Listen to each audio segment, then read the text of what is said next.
we're joined by three excellent guests. Firstly, Ryan Conway, the reporter for The Athletic UK. Secondly, we have Jules Stephenson, who's the co-founder of the Emancipated Run Crew. And finally, we're joined by Manny Arthur, who's the founder of the Black Cyclist Network. Perfectly timed because Manny's joined us now. Hi, Manny. Welcome, Manny. How's everyone doing? How are you? Okay. I'm good. Good afternoon, everyone. Brilliant time, brilliant time. We'll join you very shortly, but we're going straight into Ryan, if that's okay. Yeah, that's fine with me. That works. Brilliant. We'll get started with yourself. How are you today? You've had a good day, good morning so far. Yeah, it's been pretty good. I was working late last night. Derby played at home against Cardiff, and these evening kickoffs really take it out of you. So late night, early start, but we've got a big mug of coffee, so we're doing pretty good. Good man, good man. It's nice to get back to some sort of normality as well, although the result for Derby County wasn't what they'd have hoped for with the draw there. Yeah, I mean, performances are getting better over the last three, 4 games or so, but still chasing, three points. But it is. It's fun to be back out there again and be traveling with them. It'd be much better if, the crowds were there.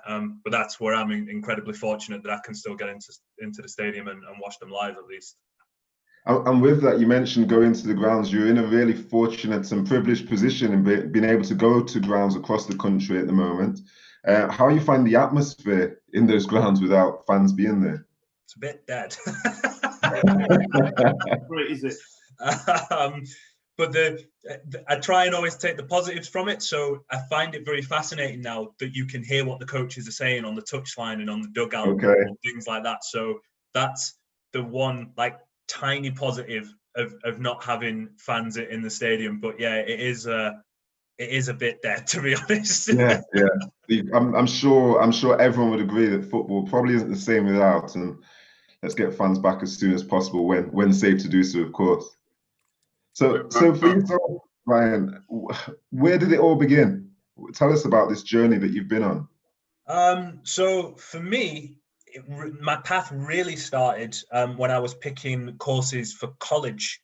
That was when my stepmom sat me down and was like, you need to decide, these decisions now will impact you in a decade. And I didn't know it at the time, but she was right. So my strongest subject in school was always English. And I enjoyed sport, but I wasn't very good at being, at being an athlete. I wasn't very good at football or rugby or nothing like that. So I decided to pick courses tailored towards going into the media. So I jumped through those hoops at college and then took on a sports journalism degree at the University of Huddersfield. Had to take a sabbatical from that as I was diagnosed with depression. So came back after a year out and finished that degree in 2016. And sort of from there was just trying to get experience any way I could. And just trying to get my foot in the door, really, get someone to give me an opportunity. Yeah. And what do you think was the defining moment that broke the doors for you to get in?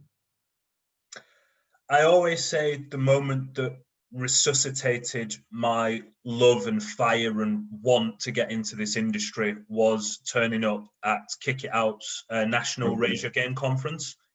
Because I'd gone through some pretty hard times in the build up to that. About 5-6 weeks after I graduated, I lost my mum, very unexpectedly. And that kind of, you've just graduated, you've got the world at your feet, you're ready, and then something like that happened, and it just set me back. And I kind of lost my direction for a good while. So I turned up to the Raise Your Game conference, and I spoke and met with Troy Townsend, and I met all these people in the industry. Danny Lynch, who at the time worked for the FA, and they were great with me and really gave me new direction. And it was at that point where it became relentless. Then I would not quit until I just broke the door down. So you mentioned Kick It Out, and obviously they've for the last nearly probably approaching 30 years now been leading around equality in football, specifically starting out around racial equality. If we look at more recent times, In Pursuit of Progress, obviously launched by the Football Association as their strategy for ensuring that diversity of those leading and governing football in the UK better reflects what we see on the pitch, which is probably 50 to 60% representation. And just this week again, the FA have launched the Football Leadership Diversity Code. And the code obviously focuses around increasing representation and creating equal opportunities and meeting certain hiring targets. Now, what are your perspectives on these sorts of initiatives, and more importantly, why as well?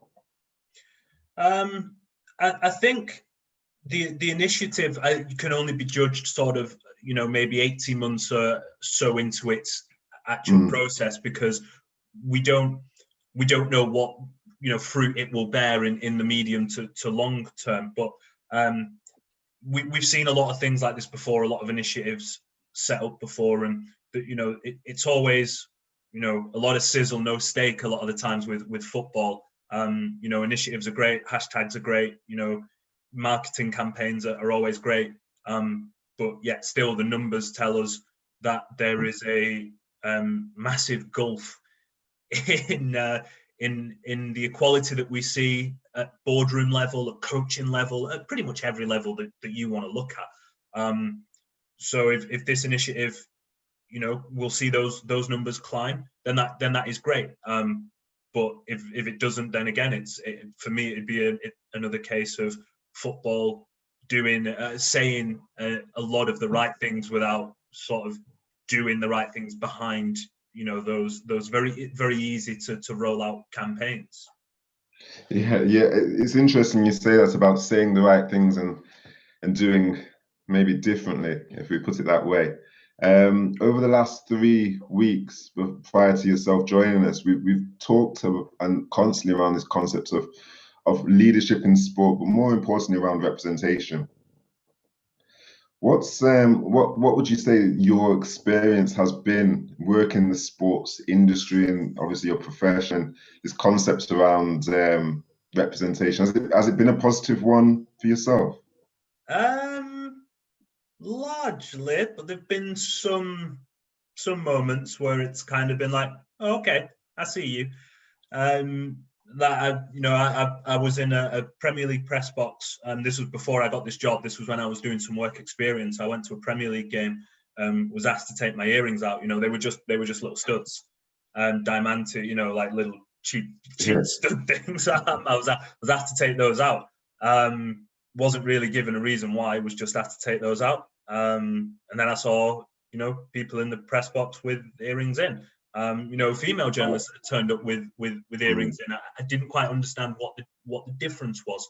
I'd had genuine complaints filed against me for my dress code, which to me was bizarre, because I'm always pretty slick customer when it comes to my work. I generally think that I'm usually the best dressed person that populates the press box. My shirt is always ironed, or my roll net's always ironed.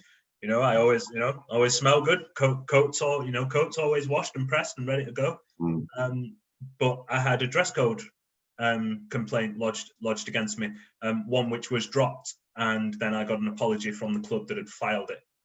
But the fact that they had filed it in the first place, to me, was the issue. I've walked into media lounges and have heads just spin around, because I'm a young black man, and I have been in a lot of media lounges where I am the only person of color that populates that space.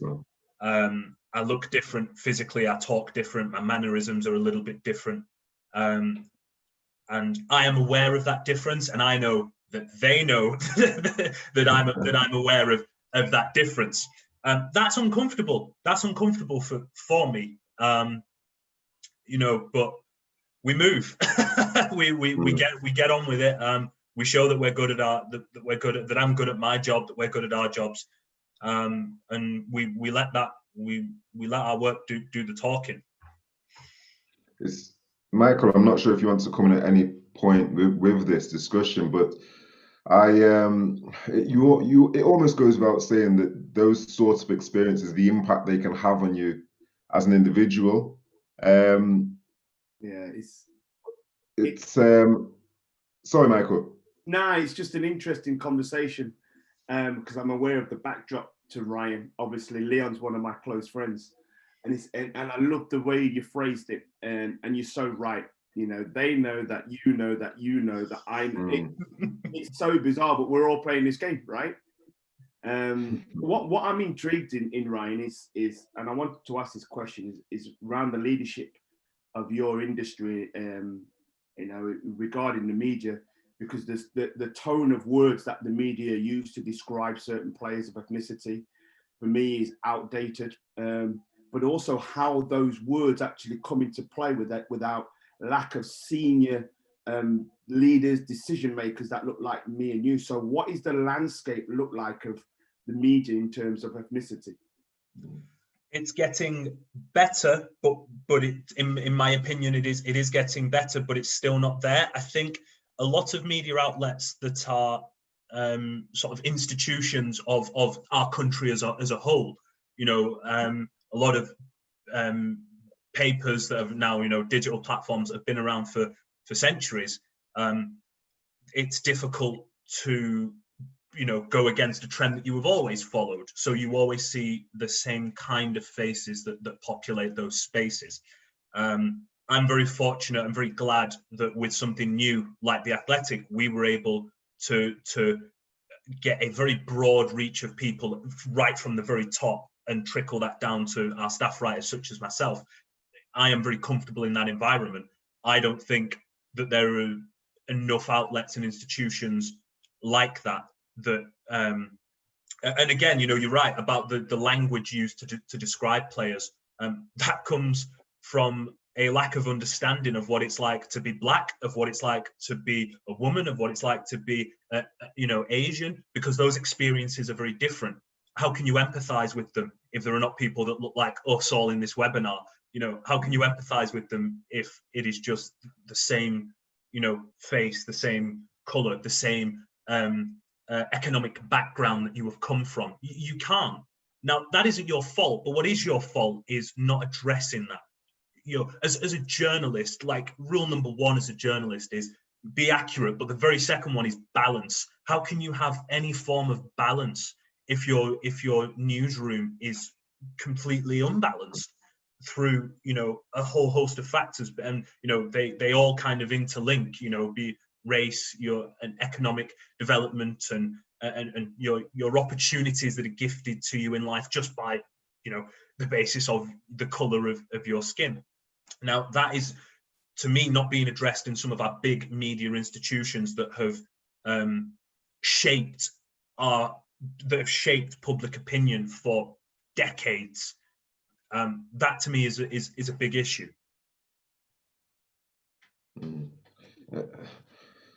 For our viewers that aren't aware about The Athletic, obviously, could you give us some background? But you mentioned specifically the fact that they've been able to get into sport from the top down as well. Talk to us about why you think they've been successful in being able to do that. I think generally we were conscious that we were conscious that we wanted to represent everybody, and representing everybody means, you know, representing people in the LGBT community, people, you know, the Black people, Asian people, male, female, you know, because everyone loves sport. You know, there are people in every, you know, whatever, however you want to define a person, there is part of a group that always loves sport. It was important to have that representation on our news team. You know, we've got several Black editors, we've got several female editors, we've got several female staff writers, and, you know, we are, in my opinion, balanced across all of our all of our strands and levels of the company. Could we be better? We can always be better. We can all always take more and be better and always strive for that greater balance. Do I believe we are better than a lot of places? Yes, absolutely, undoubtedly. And to me, that has created a work environment that gives us a lot of freedom in what we want to do. It gives us a lot of creative control, but also it gives us a lot of balance and understanding, because, you know, our Black staff writers can talk to our Black editors about issues of race, about issues of, you know, about societal issues, about the language that we use to describe players, or about language that is being used or has been used to describe players, about the lack of Black coaches. And, you know, because we can connect on a level that to white people couldn't. And again, that isn't to blame anyone. That's just to me human nature. You feel something deep in your bones that you can connect with on another person, because, as they say, the first bite is always with the eye. You instantly, you know, when you see someone that looks like you instantly feel a connection, because you can look at a person and think, you've probably gone through some experiences of me that are similar, and that is something very touching. Thank you for the introduction for me, Ryan. At this point, I think it's right that we only switch gears, excuse the pun, and we move swiftly over to Jules Stephenson, co-founder of Emancipated Run Crew. I believe, Michael, you're going to take over from me at this point. Yes, I am. Can you hear me fine? Loud and clear. Yeah, okay. So thank you for joining us today, Jules. Thank you for having me. Absolute pleasure. You set up Emancipated Run Crew with your sister Denise and a friend of yours, Trojan Gordon, I believe. Is that right? About a year ago. Right. Okay, so this organisation took a stand against what you saw as a lack of representation in running, whether this was on the streets, running magazines, or sport oil companies. You know, what was the catalyst of this? Well, we have been running for a number of years between us, and we had been going to a lot of organised runs and not seeing ourselves represented. So whether we were running in London, which is like one of the most diverse countries in the world, or running abroad, we would be able to count Black and brown people on one hand. Sometimes, you know, two if you're lucky. And just running around London generally, like I often run after work, and I'll see lots of running groups running around, you know, South Bank. I'd see about 20 people pass me, and if I was lucky, I'd see a Black person in those groups. And we'd just be like, we run, where are all the Black people who run, you know, on the streets? Yeah. Why is it when I go to look at the magazines, running magazines that I'd pick up, the only time I'd see a Black person in there is if they were an elite runner? So you're trying to tell me now that if I can't get to Usain Bolt or Mo Farah status, that Black people don't run otherwise. And that's not right, surely. And some of us would have tried to kind of go to local running clubs, but the feel was just not inclusive. We didn't feel like, we felt like you had to be a particular type of person to be accepted in those kinds of running clubs. So if you weren't white, skinny, and wearing extremely short shorts and doing a 7-minute mile, it just wasn't for you. And I am the complete opposite of that. You know, I am a Black, curvy female. I run, you know, not to 7-minute mile.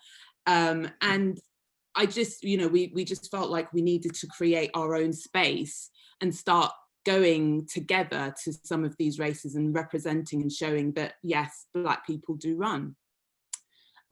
So Trojan kind of started a WhatsApp group initially, which was started around 2014, and just kept on encouraging people to sign up to runs. And we just kind of grew this momentum. Then my sister and I set up an Instagram page called We Run, We Eat, because food is very important to us, and one of the main reasons why I have to run.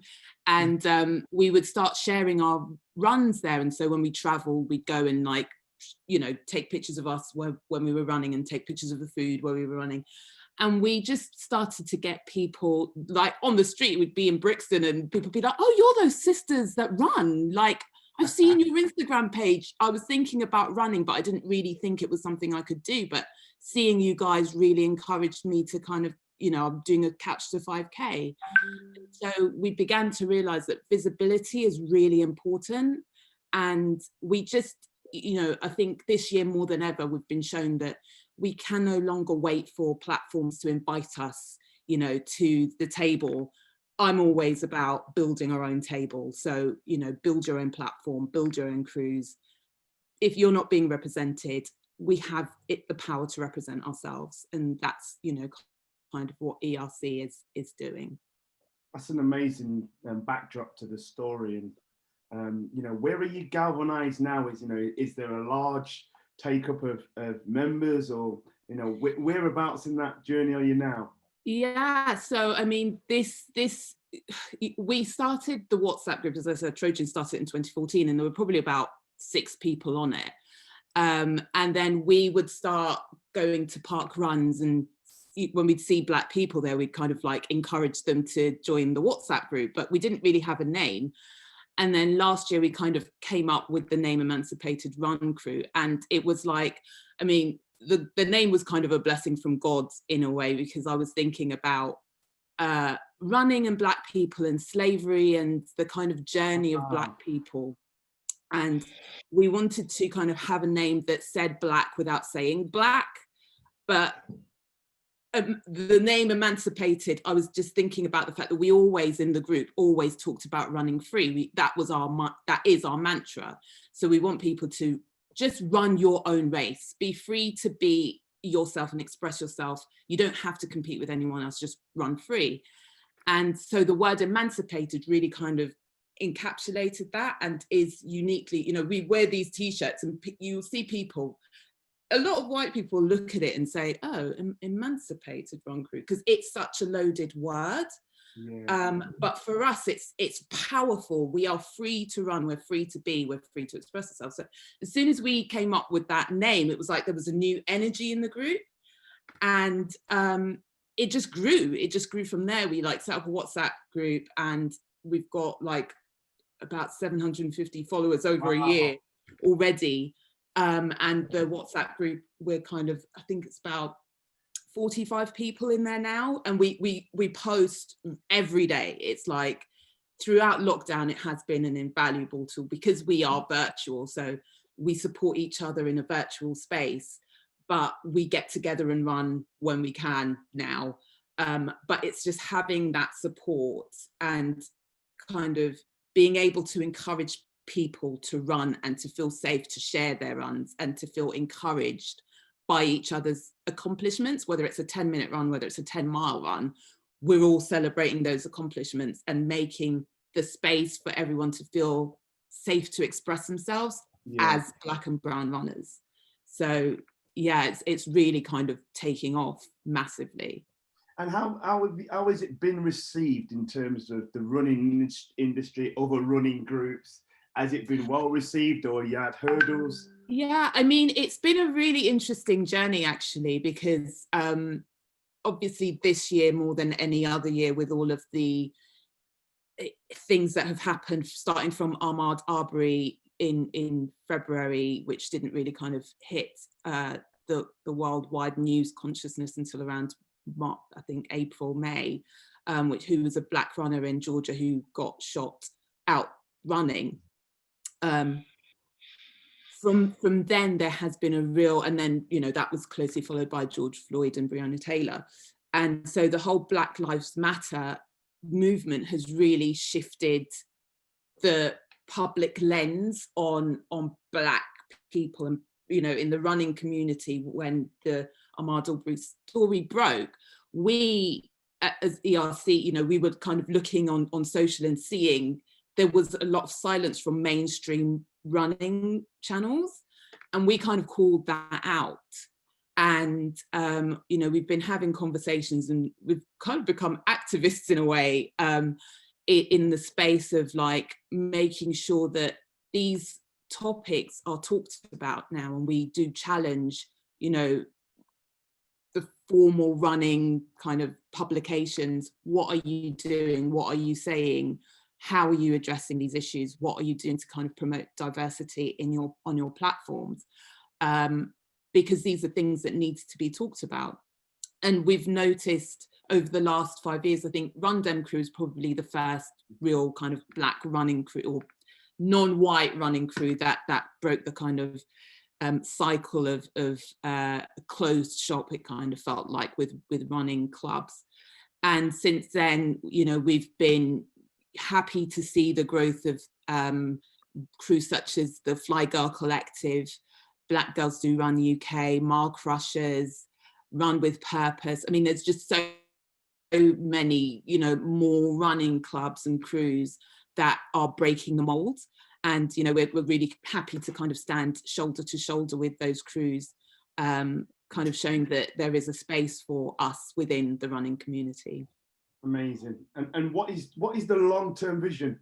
What is the Well, for ERC, the long-term vision is to have chapters everywhere. So in our crew right now, we've got people who are based in Birmingham, Leeds, Sheffield, all over London, but obviously we're not all able to run together.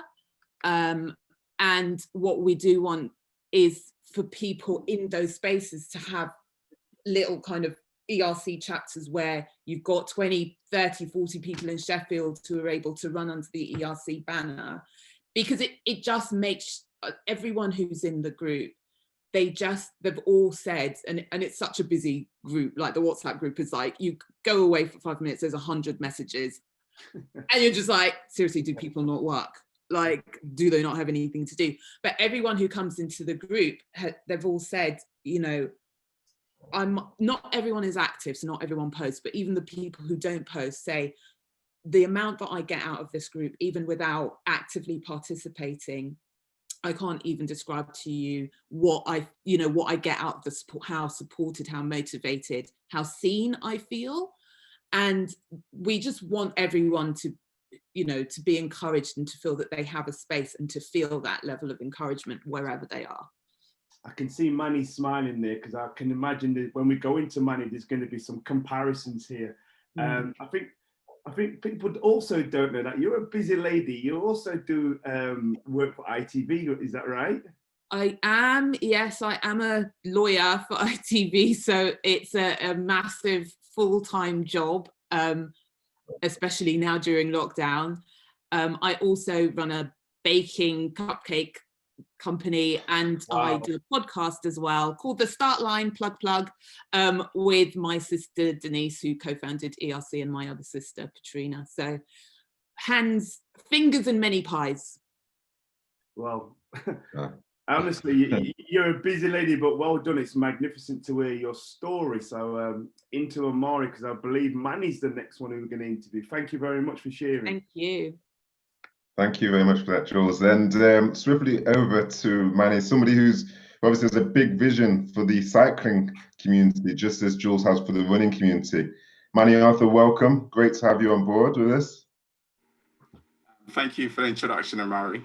Pleasure to be here with such esteemed company. Thank you. And for those that don't know, you're the founder of the Black Cyclist Network. That's right. So could you tell us a little bit more as a starting point about the cycling network that you created? I was going to, but I think Jules has said pretty much everything I was going to say. We are an exact replication of exactly what Jules has said, but except for running, we are, you know, we ride our bikes instead of running.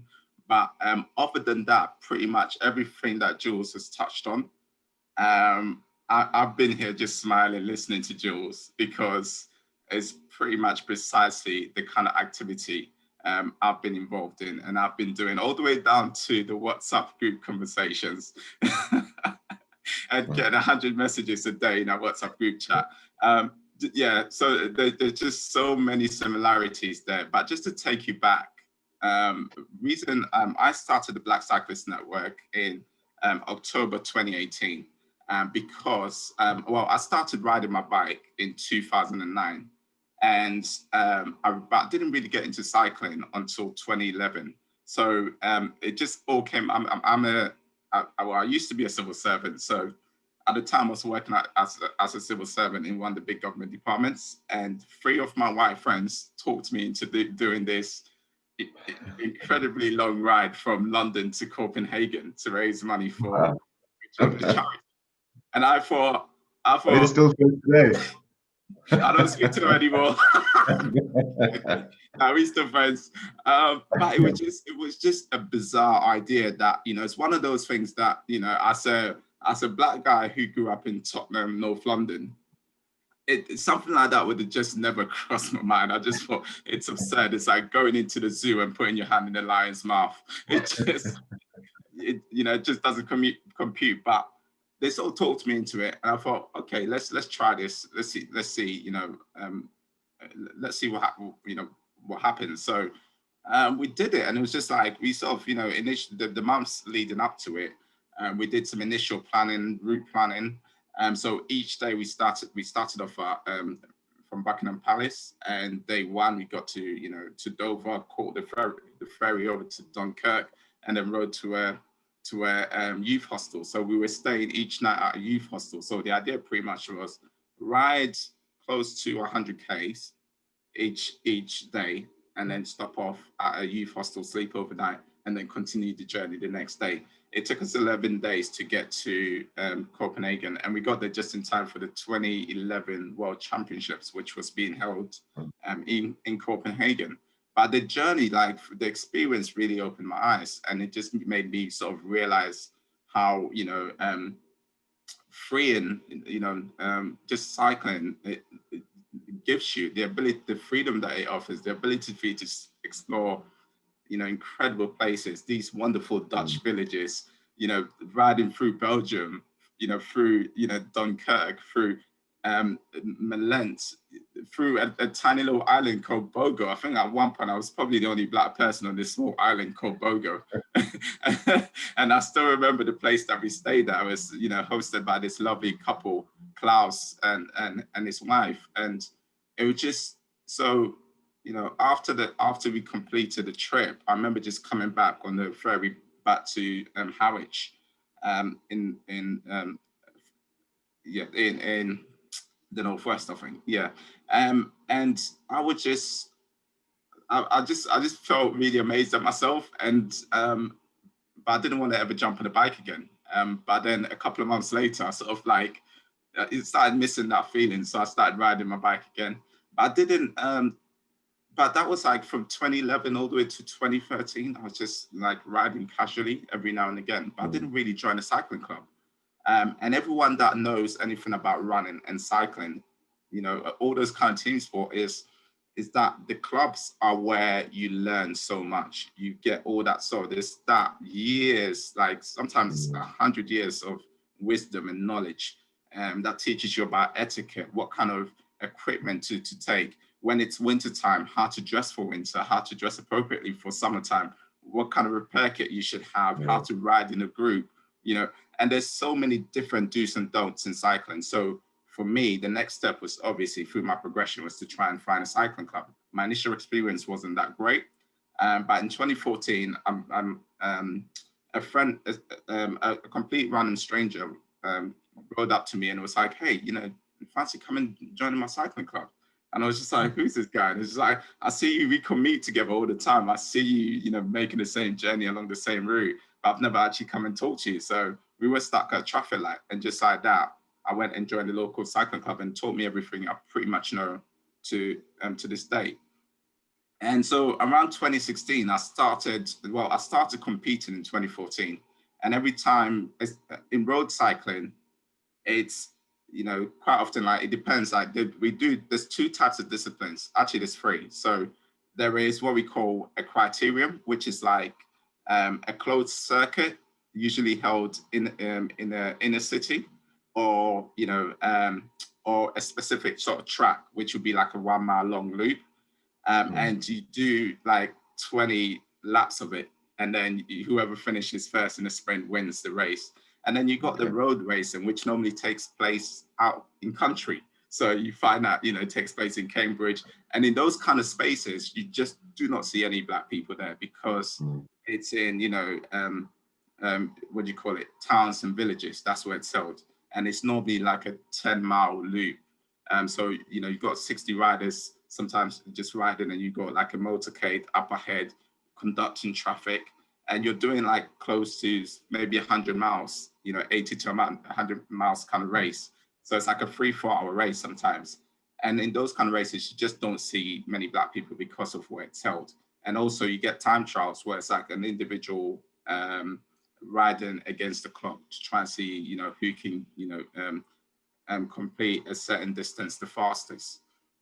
So that's the sort of general concept of like road cycling. So for me, criteriums appeal to me because it's closer to the inner cities. And even that, I remember when I first started in 2014, my first race was at Milton Keynes. And I joined and I just looked around and I was just like, oh, I'm the only Black guy here. And that was a pattern that continuously repeated itself every time. So around 2016, I sort of built up, I started establishing relationships with other Black people that I'd see. And every time I see them, I just be like, hey, you know, take down your number. And so we, you know, started creating, I created a WhatsApp group chat. And in 2018, I sort of, you know, I decided to go through with it and form a collective for the purpose of creating a space where new cyclists can come into it, as well as experienced cyclists who otherwise wouldn't be riding for Cycling Club to come in and just be themselves. You know, this is the thing sometimes when you're the only Black person in certain spaces, you feel this pressure to conduct yourself in a certain way. You feel this pressure to be the historian of the Black experience, like everything they come to you and they expect you to know. I've done it before when I've gone to my French colleague and I've gone, hey, I'm thinking about going to Nice. What do you think? And she's turned around and told me, well, let me know when you get there. Like, it's not. But the assumption is, you know, you're the authority just because your skin is Black. But so having that space gives people the chance. And sometimes you just want to turn up and you might want to just be grumpy. You don't always have to, but when you're the only Black person in an all-white environment, you find yourself becoming almost presidential, like, you know. Flag, yeah. You know, you have to represent yourself in the best, and that can be exhausting in itself. So with BCN, the idea behind Black Cyclist Network is just a place where you can just be yourself and not feel, you know, that kind of pressure. And also it's a place where you can learn everything about the etiquette and the culture of cycling. And the idea pretty much is to prepare, you know, our riders to give them the confidence to be able to then go into their local cycling clubs. So one of the ideas behind BCN is supposed to be your second cycling club. But for a lot of riders, it's their first cycling club and it will be the only cycling club because that's just their preference. But the motivation behind it is to develop people, build people's confidence and esteem up. So when they go to their local cycling club, they understand the culture, you know, and so when they go there, they feel a bit more confident to be able to sort of, you know, reach out and also create that kind of atmosphere, you know, and encourage other people of color to come within their cycling clubs. At the moment, cycling is pretty much like golf. You know, when I was entering that space, I come from a footballing background. I know what the culture of football is. So I've been in dressing room where I've been the only Black person, and I've been in dressing rooms where there's been no white players. So, but you understood what the dressing room was. So I wasn't going into an alien territory. I was going into something that I was familiar with. Whereas in cycling, being the Black community, especially if you're going into road cycling, it's like you don't necessarily know what the culture is. And so it makes it even more daunting. And what I've found within BCN is that the people that have been cycling for even longer than me, sometimes 10 years, 20 years, coming up to me and they say, hey, Manny, like, I asked them, like, why have you not joined your local cycling club? And they just say, well, I never thought that, I'd be welcome there. So, that's where we're at. And, since October 2018, we literally just hit our 2-year anniversary. Since October 2018, I set up the WhatsApp group and I made a call after I organized the ride from London to Windsor. I made a call and I asked the community, if they wanted to come. And it was the first time I set up a Instagram Instagram page. And to my surprise, we had about 16 people turned up. And I said to people, I said, who here is like has never ridden in a group before?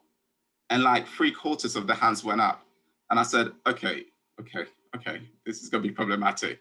And then I was like, next question. So who here has ridden 70 miles before? Yet again, like I'm looking around, there's literally no one's putting their hands up, and I'm like, oh my goodness, what have I let myself in for? But we did it. We did the ride, and it was amazing. And we've literally gone from strength to strength to the point now where, we now have over 100 members in our WhatsApp group chat. And we've got 2 WhatsApp group chats. So, as Jules was saying, our main WhatsApp group chat, it's just constantly popping off. And then we've got the no convo WhatsApp group chat. So if you're one of those people that don't like the traffic and you just want to be updated with all the key, events and communication, you go in the no convo WhatsApp group and you will, get alerted of all the key details. But yeah, that's where we are. Right, amazing. And I've got to confess, yesterday marked the 10-year anniversary, if you like. I went on a cycle tour to Bangladesh. I was the novice in the room that hadn't cycled more than 2 miles, and it was an amazing experience. But then I arrived back in England after the sort of 3 weeks away with no knowledge of where to look, so I can completely sympathize with that story. And it's such a shame that the network wasn't around back then, because I've long since hung up my my cycling shoes.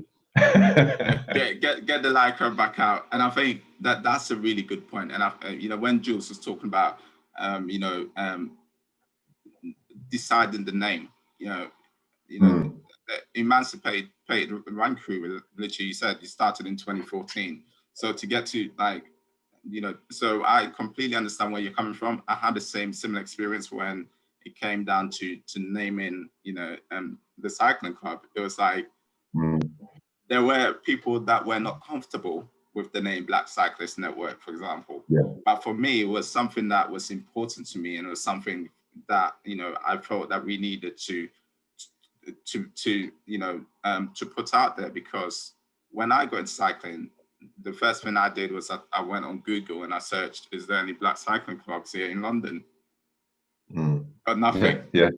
And so, I know, so for me, it was really important because I'm trying to appeal to Black and brown people, so that's where the name comes from. And that's why we did not try to make it generic, because we wanted people to be able to then go, I'm looking for a black cycling club. There you have it. Good. And our ambition, our plan is to try and create chapters all across, the UK and worldwide. Very similar, motivations, as Jules says. And, during the pandemic around April, because of Black Lives Matter and the awareness that's been raised around racism and police brutality and all those things, it's forced me and the group to really sort of become, to become activists and to really lobby cycling, and this is something I never thought I'd ever be doing, but we're in that space where it's like, we cannot, be the silent ones in the room. And unfortunately, there's nothing that's quite like us. So we find ourselves in that space where we have to take a stand. And so, at the Tour de France this year, Kevin Retzer of France is the only black rider in the Tour de France. Wow. They had 176 riders took to the start line. Only one black rider was in the Tour. And with everything going on, we talk about football and we say, is football doing enough with the, say no to racism campaign, show racism the red card, like we sometimes, rightly so, we challenge football to do more, because they're just, sort of virtue signaling sometimes. They're not putting enough into it. They're just, and it's just symbolic gestures.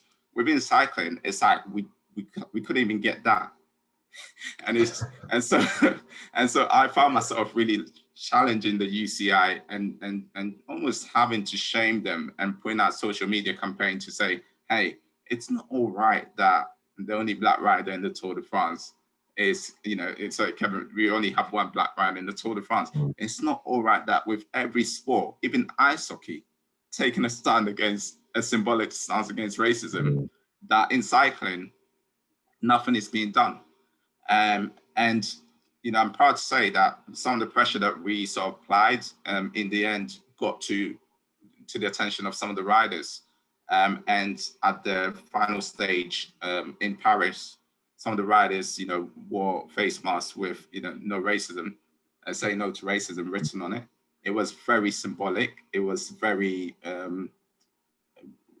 mild and weak, but at the end of the day, it was something, and that's the kind of space that I occupy. So in football, there's more to be done, but in cycling, there's absolutely nothing being done at the moment. So no, but well done, and keep up the obviously great work that you're doing as well. It sounds like you're making huge progress. I'm going to open it up now, if that's okay, Manny, and I want to speak to everybody. You're all at the forefront of trying to create change within your individual industries.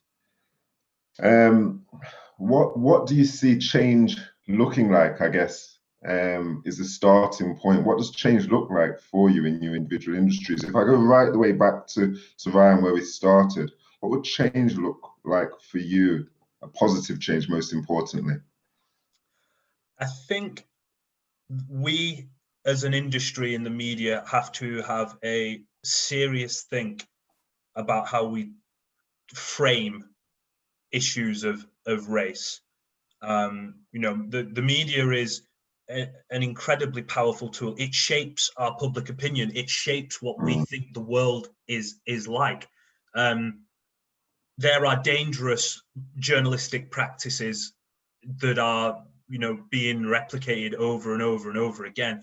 That, for example, amid things like Black Lives Matter protests and counter protests to the protests, like the All Lives Matter protests, the way that those events were framed were very, very different. Very different.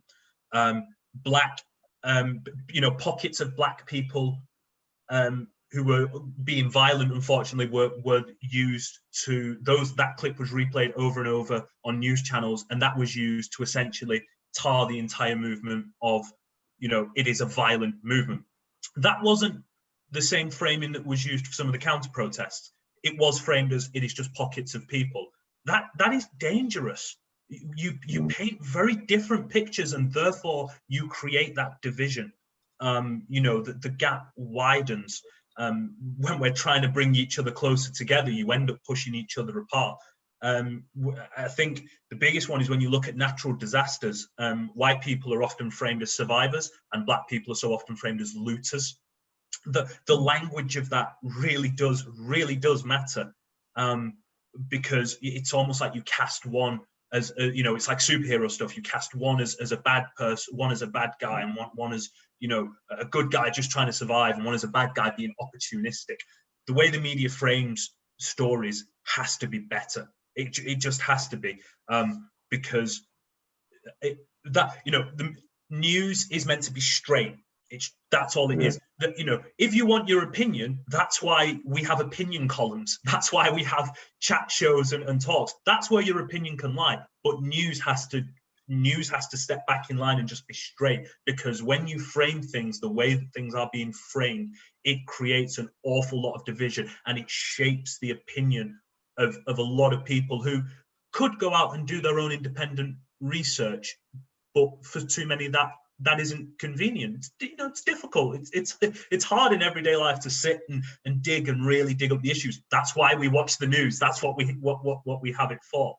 And also, I think we have to stop. We have to remember that when something becomes news, it is because it is an unusual event. Things that happen. That's why it's on the news. If it was everyday stuff, it wouldn't be a noteworthy event, which is part of what news stands for. We have to remember that the reason that we are seeing Black Lives Matter protests all the time is because this particular moment in history is not like you know, not like other moments within our, particularly within my lifetime, I would say. Certainly within my lifetime, I can't remember. The last thing I remember being similar was the LA riots in '92. I was born that year, so I've had to retrospectively go back. Maybe the closest one since was maybe Tottenham. So we have to remember that these things are, you know, when people say, oh, this is always on the news. Yes, because this moment in history is not normal. This is not the way our society is supposed to operate, and that is why you see it a lot. We have to stop. We have to remember that when something is in the news, it is for a reason. It is because it is a noteworthy event. Some great points made there, and unfortunately, I don't think we're able to unpick them today in terms of the great detail that we'd like to. But if we can even see just a small percentage of those changes come into play, I'm sure that they'll make a big difference. What came to mind immediately was Raheem Sterling immediately calling out the press. I think it was last year, wasn't it, regarding the representation of 2 footballers and the language that was used there. So I can completely understand your perspective on that and those changes. If I can move that over now to Jules, for running, isn't it? So for running, what would change look like in the running community, and how could we see a positive change there? I think I'd echo some of what Ryan said in terms of media representation. So as I said previously, one of the things that holds Black people back, I think, from doing running activities or healthy activities generally, is the fact that we don't see ourselves in any media being represented as ordinary everyday runners. So if you look in some of the running magazines, as I said, you only ever see Black people or brown people in there if we're exceptional, if we're elite. You don't see us just, you know, in a story about shoe reviews or in a story about an injury. You know, we're not kind of represented in the everyday narrative. So until we are represented in the everyday narrative of running, where do we see ourselves? You know, so if we have, you know, Runners World just having stories by, about and for Black people in the ordinary everyday course of events, not in October when it's Black History Month, that would be progress for us. You know, if we can see ourselves, you know, represented in any of the running races that happen all over the country in numbers that are representative to the locality those running events are held. So, you know, you go to Hackney Half Marathon, for example. Hackney is an extremely diverse place, but over 90% of the people who are running that race will be white. And so if I'm living in Hackney as a, you know, 15-year-old thinking about, should I take up running, and I see a race happening in my area and there are no Black people, well, that's not the sport for me, is it? You know, so I think seeing us in everyday context where it is not news because it's not remarkable, that would be progress. You know, that would be success for me. Thank you. Again, poignant pieces which are sad when you put that in the perspective of we're in 2020. And unfortunately, again, something that we don't have time today to unpick, but it's certainly food for thought for our listeners and viewers as well that will be watching this. If I go to the final, to repeat the question again, Manny, for yourself and the Cycling Network, what would change look like in the cycling community, and a positive change most importantly?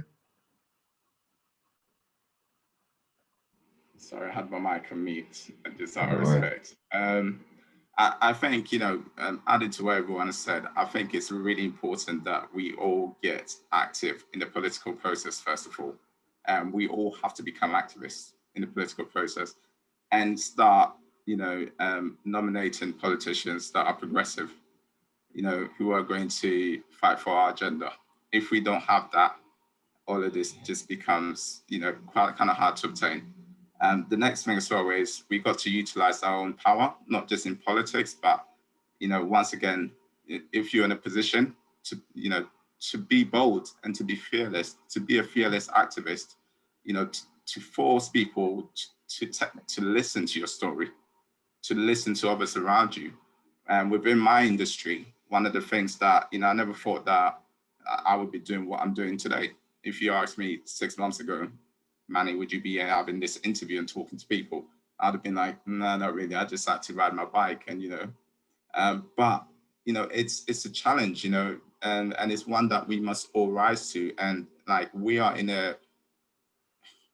at this moment in time, we're in a very lucky position, you know, because people are awakening to everything that's going on.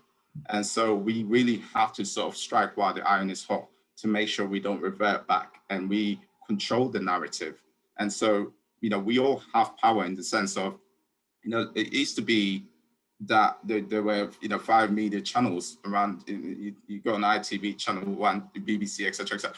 Now you've got the power to actually tweet at an organization, tweet at individuals. You've got, you know, the power to influence people.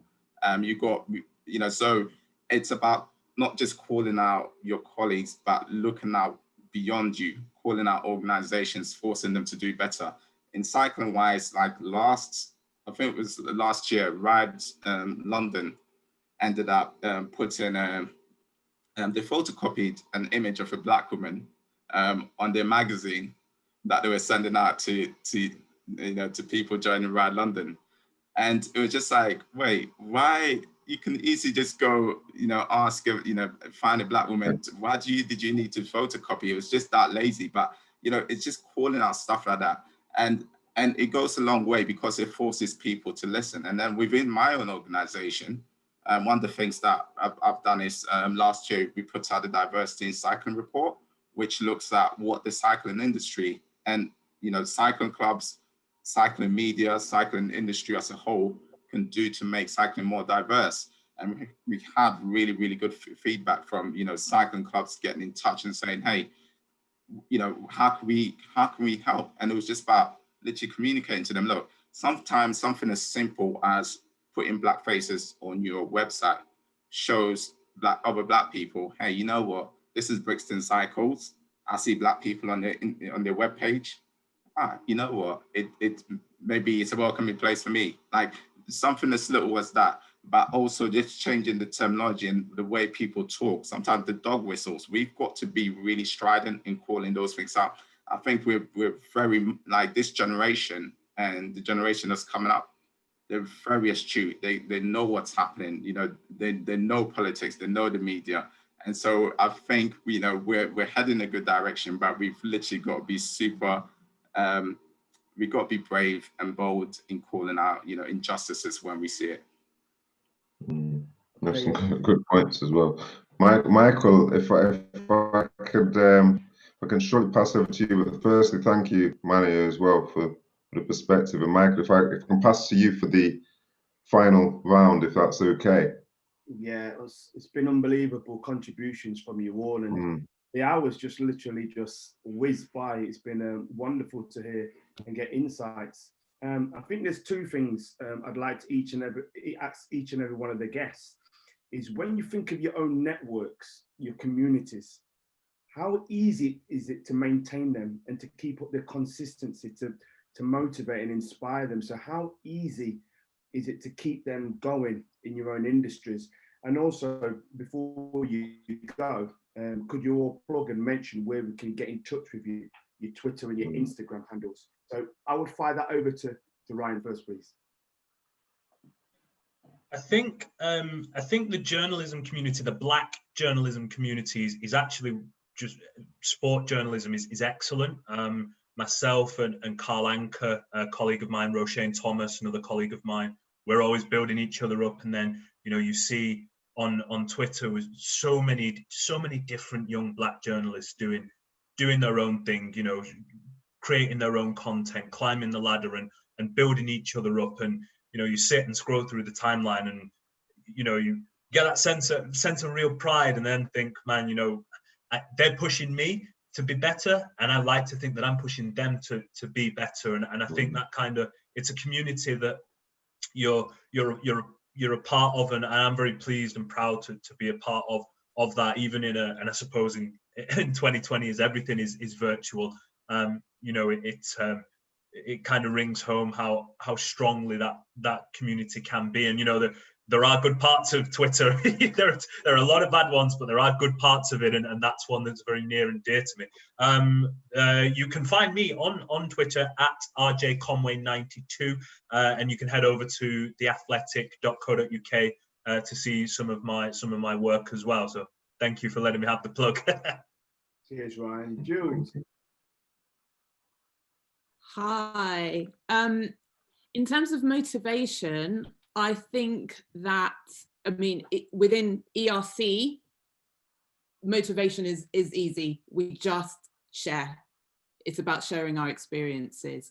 So, you know, running is a very singular experience because only you and your two legs and your lungs can take you through it, and God.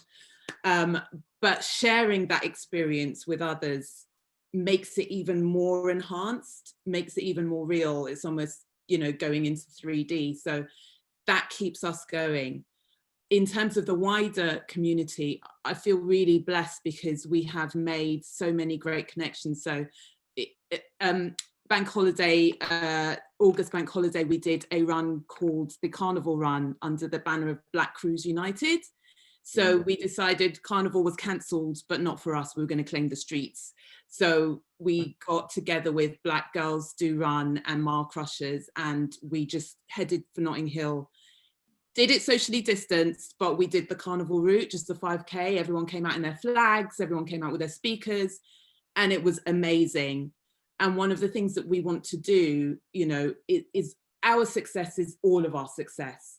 So when we got approached, CRC got approached by London Marathon events for the big half in March, we got, you know, as many people down. We did a video shoot. We got the Black Girls Do Run girls down. We got Mile Crushers and More Than Running down. We just shared that experience because I think, you know, as Black people, certainly, you know, my parents' generation, it's always been a bit crabs in the barrel mentality. You know, I'm going to keep the success for myself because there isn't enough to go around for all Black people.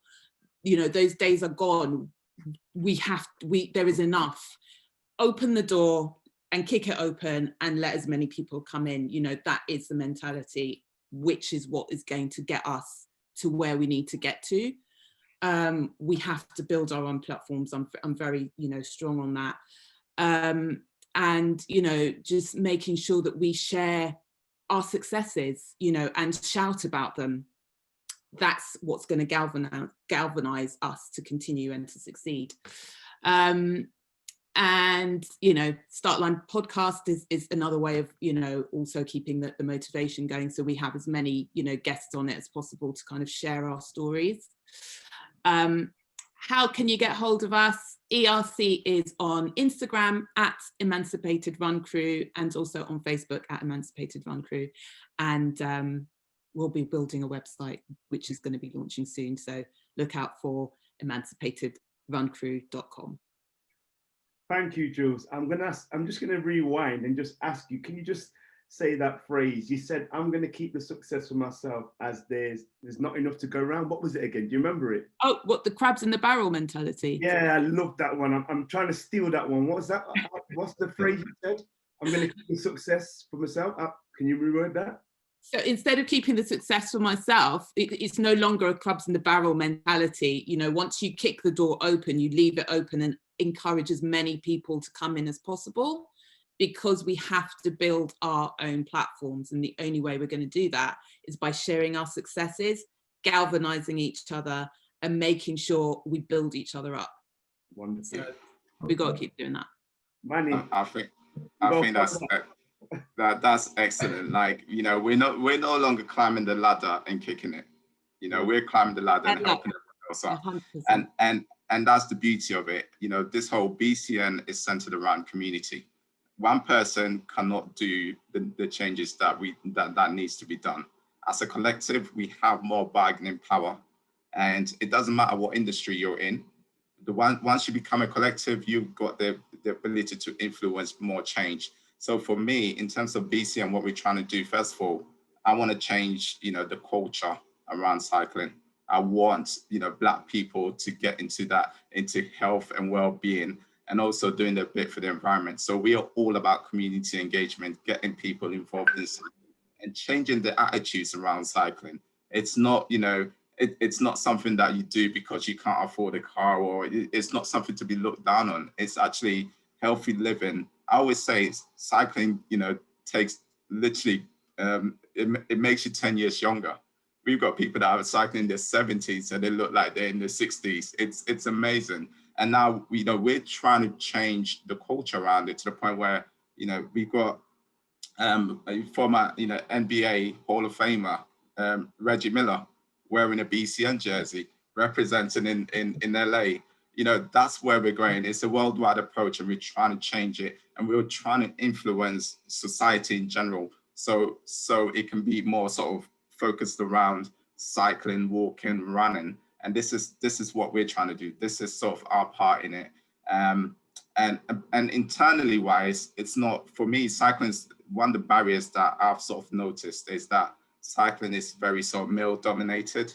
And so one of the objectives that I set myself was to try and get more Black women into cycling. That's why in our logo, you can see a Black woman holding a bicycle wheel, because, you know, even within minorities, there's minorities within it. And so it's about seeing that. And for me, the way I judge success is that, you know, if I could see more Black women, Black and brown women riding bikes, that is going to be a testament to the success of BCM. Because if the most, you know, underrepresented groups are uplifted, then we're all uplifted. You know, so that's the idea, the concept behind BCM. That's what we're working at. And next year, we've got the first Black racing team here in the UK. We're going to be racing primarily in London, but we're also going to be going across the UK and racing in places like Birmingham, you know, Leeds, you know. So we're spreading the gospel. And yeah, that's pretty much it for me. And if you want to follow us, we are on Instagram, the Black Cyclist Network. Just Black Cyclist Network on Instagram. We're on Twitter, BCN Tweets. We're on Facebook, and we have our own website. So give us a follow. And if you're in London, come and ride with us until we set up the chapters across the UK. But we're coming to you soon. No, I think it's just been an amazing hour just to sit here and get your journeys and insights. And I think there's such a common thread that is shared between all the experiences that I've listened to today, that is, you know, motivating and inspiring myself. I've wrote down so much information for what all three of you contributed to this discussion. So on behalf of me, I'm going to pass into Omari now, but it's been a wonderful hour spent with you. So thank you very much for giving up your time and sharing, Omari. No, it really is. I'd echo that, Michael, and I'll just say to all of you to keep running, keep cycling, keep driving forward. With what you're doing, it really is making change within every individual and every community's lives. And I, for one, might be joining the cycling network again. So you've already got one new member. I'm running. So Jules, I like. Yeah, you So it's already making a difference. But no, thank you to all panelists, because we've gone slightly over time. So I really appreciate that you've given up the hour and extra as well. I know that you're all extremely busy people. So firstly, thank you for that. Charlene, as always goes, thank you for putting together an excellent panel today and through the last 4 weeks, because this marks the end of the lecture series focus around race and sport. That's been an outstanding period for us. We've had some esteemed speakers. We've had, obviously, yourself, Michael, talking about what you've done with England and the under-21s. We've had DJ Spoonie. We've had Eddie Myton last week speaking about the concepts of race and leadership. And this week, obviously, our esteemed panel speaking about community. So it's been an excellent month celebrating Black History Month, celebrating Black excellence. And let's really just cap it off in a real way. We will be back next month. So do keep check on the website, and that can be visited at www.thelectureseries.co.uk for more information about the future speakers and for topics that we'll be discussing. Thank you once again to our panelists. Thank you to Michael, and thank you to Charlene. Thank you for joining us, and we look forward to seeing you soon. Goodbye. Thank you everyone for your time. Appreciate it. been brilliant. Well done, everyone. Thanks, Charlene. Thank you, Charlene. All right, no, Thank you guys as well. Together we're strong, alone we're weak. I feel this is an awful part where I've got to end it now, but